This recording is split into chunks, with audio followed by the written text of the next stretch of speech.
So I'm going to tell you about The Signalman, a broadside ballad recorded by myself and my band, the Ragged Trousered Philanthropists. Broadside ballads were printed lyrics to songs which were hugely popular and sold in their thousands from the 17th to the 19th century. So here it is, The Signalman. I actually found it on an online database at the Bodleian Library. No, sorry, this was at the Vaughan William Memorial Library. Links below. And there you can search for all sorts of things and you can find them. There are hundreds of thousands of these online.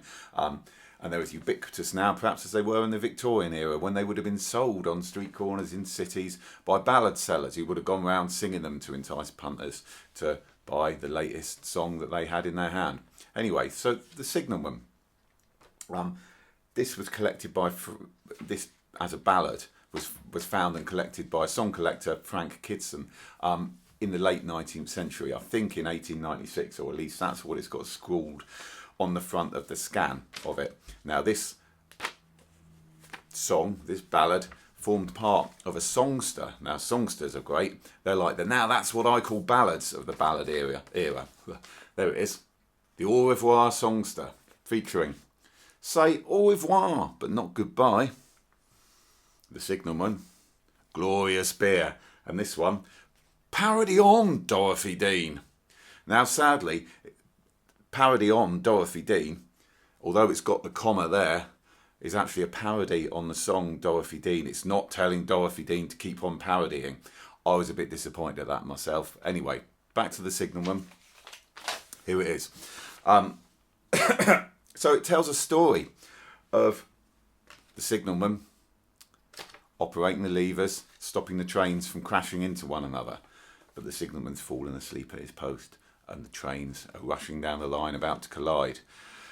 Luckily, he wakes up, possibly through some kind of divine intervention from the angel voice of his little darling who's laid up in sickness, whatever that might mean. She may have died, the angels may have woken him up in order to avert the disaster. Anyway, he wakes up, pulls the levers, and the trains go safely by on their correct lines. Okay, fairly a straightforward song, but very typical and a very nice sort of nice way it's put there. So long years ago, more than I care to own, I was at work in my cabin alone, grasping the lever with faltering breath, holding a balance between life and death. And it goes on like this. And the chorus on the original is, as the old clock was ticking that hangs upon the wall, the worn-out old signalman was sleeping through it all. Angel eyes are watching him, although they gave no sign, in that old wooden cabin by the railway line. I changed the chorus. I ditched that one, I'm afraid. Although it's a lovely chorus, I like the next verse so much I made it into the chorus, where it says, hark at the wind through the chink in the door, yells like a demon o'er hills and moor. I thought that made a much nicer chorus myself. And anyway, these things are so old, I thought I could take liberties with it. So I took that and had a bit more emphasis of asleep at his post, to try and wake the poor fellow up. So that's what we did with this, basically. And at the end of it, the song, up to the lever, he jumped fierce and wild, called by the voice of his own darling child. Angels had wafted that voice in his ear, and soon in the distance the trains disappeared. Which is, that's it all wrapped up and done. But I found another ballad in the same collection by Frank Kidson. By the way, these ballads all have numbers so you can find them. The signalman here is round number V15826. V means it's very fucking cool. More about round numbers in another video, I think. But so the other ballad I found on the same subject, which is called The Danger Signal. And this one's a bit different. In here, the signalman doesn't fall asleep at his post. And here, the signalman's dead.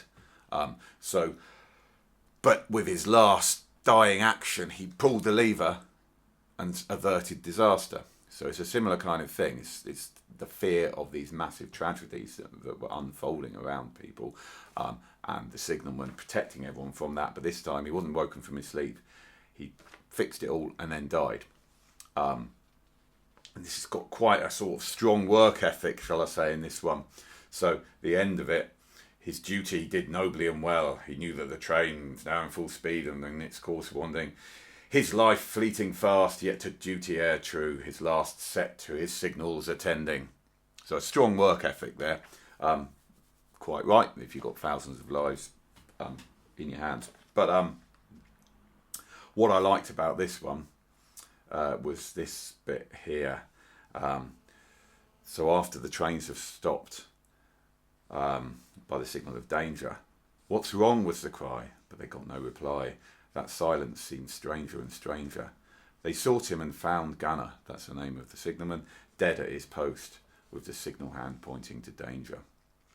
So I kind of crunched these two together for a last verse, where the signalman's daughter came looking for her pa the next day, and she found silence like a stranger. I got that from this one, I like that. And then, upon lifting his head, found he was dead, with his signal hand pointing at danger. So, makes it slightly less certain, very ambiguous. Was she dead all along? Was he dead all along? Who's a ghost here? But somehow, the trains went okay, successfully through, and no one got hurt, except for the signalman. But he was probably dead already. Which brings me to the next version of the signalman, which, whilst not directly involving anything in these lyrics, certainly casts a long shadow on it, and that is the short story called The Signalman by Charles Dickens, which was from 1866. There we go, slick. In the 1866 story by Dickens, it's a short story, not much really happens, but the signalman seems to have some kind of premonition. I'm not going to spoil it, you want to read it yourself. There's a lot of ghosts and supernatural stuff involved. And if you like that kind of thing, there is a 1976 BBC TV adaptation, Ghost Stories at Christmas version, which you can find online. Another link! Featuring Denham Elliott, Marcus Brody, to you or I, from Indiana Jones, as the signalman. It's a very claustrophobic kind of little story, really, of the signalman talking to a stranger about a vision he's having. Anyway, as I said, I don't want to spoil it, watch it yourself. But it sort of shows, perhaps, or informs us of what's going on, really, with these songs like The Signalman, where actually there's quite an intense fear of these technological or industrial improvements that were happening in the era, and that must have seemed terrifying. I mean, people were fascinated and terrified by these new forms of mass transportation, perhaps because, and this is the universal thing about it, which I think is why this ballad still works, or it's why it works for me, is that we're surrounded by the potential for death and disaster. And there are huge automated systems that are out of our control. So in the same way as the Victorians, when the trains were coming in, we still have an equal lack of control in all the things that are around us. We don't understand the technology that we use every day. It just happens. And all we can do is hope that the signalman stays awake and keeps us safe.